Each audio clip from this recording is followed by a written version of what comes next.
একদিন বৃন্দাবনের একজন ভক্ত বিহারীজির দর্শনের জন্য এসেছেন। পাশের একটি দোকান থেকে প্রভুকে পুজো দেওয়ার উদ্দেশ্যে প্যাড়া কিনছিলেন। হঠাৎ দেখলেন পাশেই একটি বাচ্চা ছেলে খালি পায়ে ফুলের মালা বিক্রি করছে। বলছে, প্রভুর জন্য ফুল মালা নিয়ে যান। সবাইকেই বলছে। প্রখর রোদে চারিদিক গরম হয়ে রয়েছে। বাচ্চাটি মাটিতে পা রাখতে পারছে না। একবার এক পায়ে দাঁড়িয়েছে তো আবার পরক্ষণে আর একটি পায়ের ওপর দাঁড়াচ্ছে। বোঝাই যাচ্ছে খুব কষ্ট হচ্ছে, কোথাও এতটুকু ছায়া নেই। ভক্তটির নজর পড়ল বাচ্চাটির পায়ের দিকে। চটি জুতো কিছুই নেই। খুব কষ্ট হলো ভক্তটির।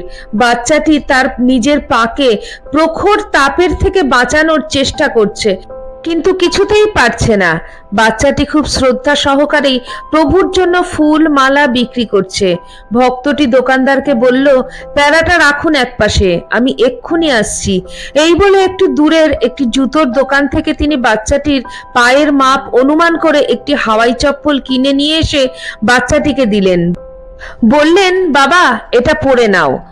বাচ্চাটি তাই দেখে অত্যন্ত খুশি হয়ে চপ্পলটা দেখলো। তারপর ভক্তটিকে দেখে চোখে জল চলে এলো। বলল, আপনি কি শ্রীকৃষ্ণ?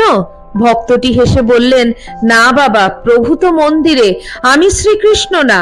বাচ্চাটি জোর দিয়ে বলল, না, আমি জানি আপনি শ্রীকৃষ্ণ, আমি কাউকে বলবো না, আপনি সত্যি বলুন। ভক্তটি বললেন, না বাবা, সত্যি আমি শ্রীকৃষ্ণ নই, আমি সাধারণ একজন মানুষ। বাচ্চাটি তাই শুনে বলল, তাহলে নিশ্চয়ই আপনি শ্রীকৃষ্ণের বন্ধু, কারণ কালকে রাতেই আমি শ্রীকৃষ্ণের কাছে কেঁদে কেঁদে প্রার্থনা করেছিলাম, প্রভু, খুব গরমে পায়ে কষ্ট হয়, কৃপা করে আমার একটা চপ্পলের ব্যবস্থা করে দিও। আর আজকেই আপনি আমাকে চপ্পল দিলেন, তাই আপনি নিশ্চয়ই প্রভুর বন্ধুই হবেন। প্রভু হয়তো নিজে আসতে পারেননি, তাই আপনাকে পাঠিয়েছেন। এ কথা শুনে ভক্তটির চোখে জল চলে এলো। বাচ্চাটিকে জড়িয়ে ধরে বললেন, হ্যাঁ বাবা, প্রভুই আমাকে পাঠিয়েছেন, তোমার কষ্ট দেখে তিনি থাকতে পারেননি।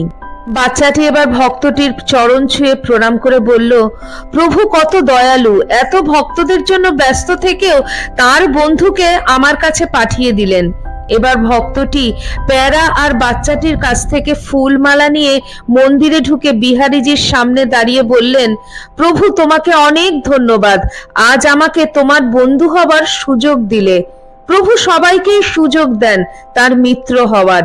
সেই সুযোগের সদ্ব্যবহার আমরা করব কিনা তা আমাদের উপরই নির্ভর করে।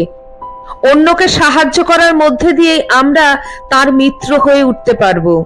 আসুন আমরা তার মিত্র হয়ে ওঠার চেষ্টা করি।